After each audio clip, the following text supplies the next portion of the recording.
দেখুন, প্রথম কথা আমরা বলতে চাই যে ভারতীয় সংবিধানের একটি স্বীকৃত ভাষা হচ্ছে বাংলা ভাষা, এবং আমাদের এই বাংলা ভাষা ভারতীয় নাগরিক হিসেবে যখন বাংলার অধিবাসীরা সেই ভাষা ব্যবহার করেন তখন জেনে শুনে ডবল ইঞ্জিন গভর্নমেন্ট যেখানে বিজেপি স্টেট গভর্নমেন্টে আছে সেখানে তাদের হেনস্থা করছে, হয় ডিটেন করছে, নয় অ্যারেস্ট করছে, নয় পুশব্যাক করছে, আরো নানা কোথায় আলো জল বন্ধ করছে।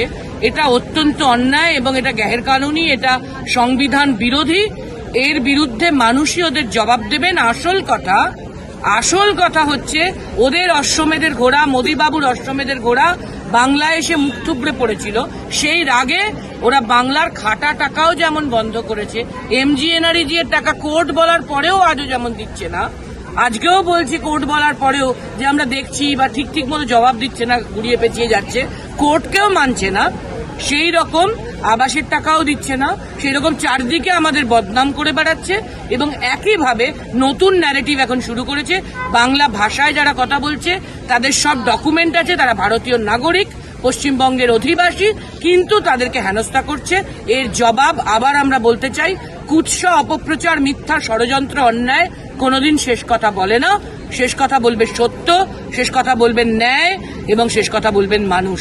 তাই মানুষের নেত্রী মমতা বন্দ্যোপাধ্যায়ের নেতৃত্বে এই লড়াইতে আমরা বাংলা ভাষীরা, বাংলা ভাষা যারা কথা বলি তারাই জয়যুক্ত হবে।